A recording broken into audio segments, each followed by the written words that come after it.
Systematic investment plan, जिसे आप SIP SIP के नाम से भी जानते हैं, आज उसके बारे में जानेंगे कि क्या होता है ये SIP SIP systematic investment plan. देखिए, इसके बारे में काफ़ी चर्चा चलती रहती है मार्केट के बुल रन में। जब मार्केट में तेज़ी होती है और हमें लगता है, जो सेंटिमेंट ऑफ फियर दिखता है हमें, कि लगता है कि मार्केट एकदम से ना गिर जाए, मार्केट को टाइम करने की हम लोग कोशिश करते हैं, तो एक चीज़ की नाम आती है हर जगह, हर आदमी के मुंह पे, वो है सिस्टमैटिक इन्वेस्टमेंट प्लान। तो आज हम इसके बारे में जानेंगे कि किस तरीके से हम इसमें आगे प्रोसीड कर सकते हैं, किस तरीके से हम इससे अच्छे रिटर्न्स पा सकते हैं, किस तरीके से इससे मल्टी बैगर यानी 2-3 गुना रिटर्न हम इस खाली सिप करके पा सकते हैं। और जो नॉर्मल निफ्टी 50 के स्टॉक्स हैं, जो ब्लू चिप स्टॉक्स हैं, जिनमें हमारा फंडामेंटल अच्छा होता है, जिनमें हमारी इन्वेस्टमेंट सेफ़ होती है, उसमें भी इन्वेस्ट करके अच्छे रिटर्न पा सकते हैं। वो है सिस्टमैटिक इन्वेस्टमेंट प्लान का तरीका। तो आइए इसके बारे में जानते हैं।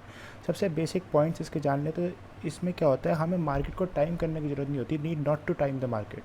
इन्वेस्ट इन स्मॉल अमाउंट्स, छोटे अमाउंटों में इन्वेस्ट करना होता है हमें। हमें ऐसे नहीं करना कि हमारे पास 1 लाख रुपए हैं सपोज़, तो हम एकदम अगर डाल दें मार्केट में, तो वो नहीं करना। हमें मार्केट को एकदम लमसम अमाउंट से टाइम करने की कोशिश नहीं करनी, छोटे अमाउंटों में डालना है। ये सेफ़ मानी जाती है as compare to lump sum investments होती हैं, उसके कंपेरिजन में सेफ़र मानी जाती है।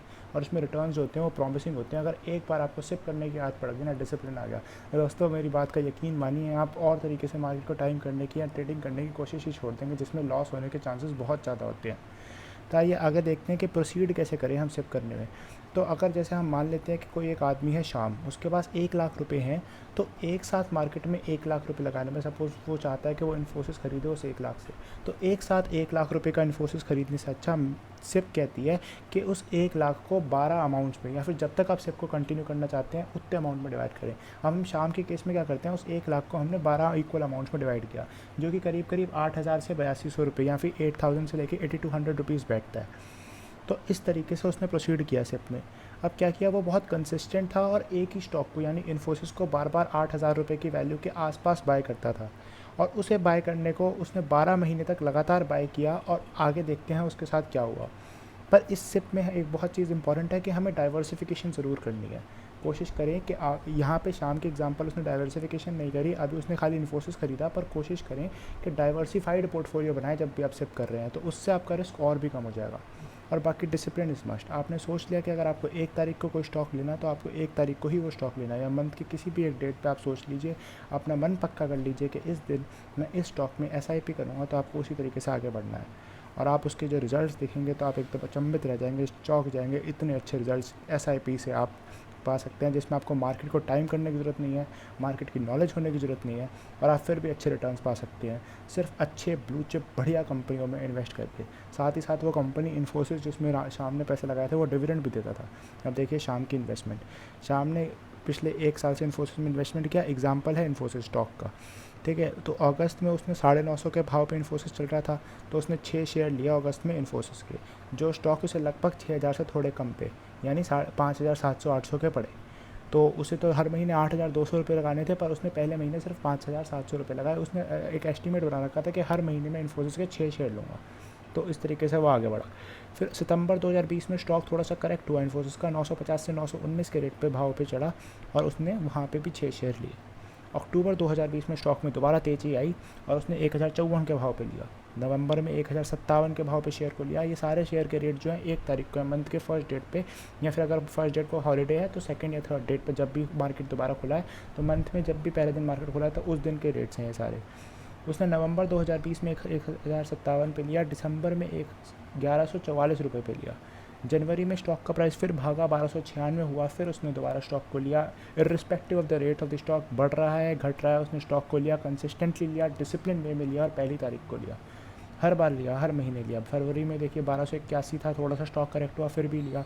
मार्च में 1332 था, स्टॉक का प्राइस बढ़ा, उसने लिया। अप्रैल में 1421 रुपये था, फिर उसने 6 शेयर लिए।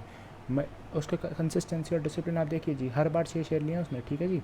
फिर मई में क्या हुआ, स्टॉक 1342 हो गया, 1421 से 1342 हुआ, 100 रुपये गिरा, करेक्शन आई, फियर का माहौल था, फिर भी उसने स्टॉक को लिया। जून में फिर उसने एक्यूमुलेट किया 1370 पे, जहाँ पे उसकी एवरेज कम बैठ रही थी। जुलाई में फिर 1510 पे शेयर लिया उसने, एकदम तेज़ी से आई स्ट्रेक में, तो उसने शेयर लिया 1510 पे। तो जी 6 शेयर के हिसाब से उसकी जो टोटल इन्वेस्टमेंट हो गई वो 88,000 रुपये हो गई। उसने लगभग 90,000 इन्फोसिस में लगा दिए, जो उसने 1 लाख लगाने थे लमसम, उसकी जगह उसने 90,000 रुपये इन्फोसिस में सिप के माध्यम से लगाए, शॉर्ट टर्म इन्वेस्टमेंट प्लान से। 12 बार सिप की इन्वेस्टमेंट करी और 6 शेयर हर बार वो खरीदता था, लगभग 72 शेयर उसने खरीद दिए इन्फोसिस के। ये बीच में ना इसमें इन्फोसिस ने एक बार 15 रुपये का डिविडेंड भी अनाउंस किया था, जो मैं इसमें इंक्लूड नहीं कर रहा हूँ, वो उसका एडिशनल बेनिफिट है जो उसे मिला। ठीक है, अब शेयर की वैल्यू आज की डेट में 1660 रुपये है इंडियन मार्केट में NSE BSE में। तो उसकी जो नेट वैल्यू होती है ना जी, वो 1,19,520 रुपये वो कमा चुका है। 1,19,520 रुपये की वैल्यू है उसकी, मार्केट वैल्यू आज की डेट में। तो अगर हम रिटर्न्स देखें तो 36% रिटर्न्स वो अपने 88,000 रुपये के अमाउंट पे, 88,000 के अमाउंट्स पे वो 36% रिटर्न्स ले चुका है, जो एक अस्टॉनिशिंग रिटर्न्स है। तो देखिए, फिर मैं आपसे बस एक ही आपको सलाह देना चाहूँगा कि सिस्टमैटिक इन्वेस्टमेंट प्लान से अगर हम इन्वेस्टमेंट करते हैं ना, तो अपने रिस्क को घटा देते हैं और अपने रिटर्न्स को हम अच्छे कर देते हैं। तो इस तरीके से अगर आप मार्केट में प्रोसीड करेंगे तो आपको मार्केट को टाइम करने की, कहते हैं ना कि मार्केट गिर जाएगी, मार्केट बढ़ जाएगी, मार्केट में बुल रन चल रहा है, बियर रन चल रहा है, अगर आप इस तरीके से इन्वेस्टमेंट करेंगे तो आपको इन सब चीज़ों के बारे में सोचने की कोई ज़रूरत नहीं है, और लंबी अवधि में आपको ये स्टॉक्स अच्छे मुनाफे बना के देंगे। ठीक है, थैंक यू दोस्तों। आप मेरे हिसाब से आप समझ गए होंगे सिस्टमैटिक इन्वेस्टमेंट प्लान करने के लिए आपको किस तरीके से आगे बढ़ना चाहिए। और अगर आपको और भी इन्वेस्टमेंट के बारे में नई नई चीज़ों को जानना है, या फिर कई अच्छे बेसिक कॉन्सेप्ट्स के बारे में जानना है, तो अब इसी तरीके से मेरे चैनल से जुड़े रहें। वीडियो पसंद आई तो इसे लाइक करें, कोई डाउट हो तो कमेंट करें, और चैनल को सब्सक्राइब करके बेल आइकन दबाएं, जिससे आपको फ्यूचर में जो मैं वीडियो डालने वाला हूँ उनके बारे में अपडेट मिल सके। Thank you guys.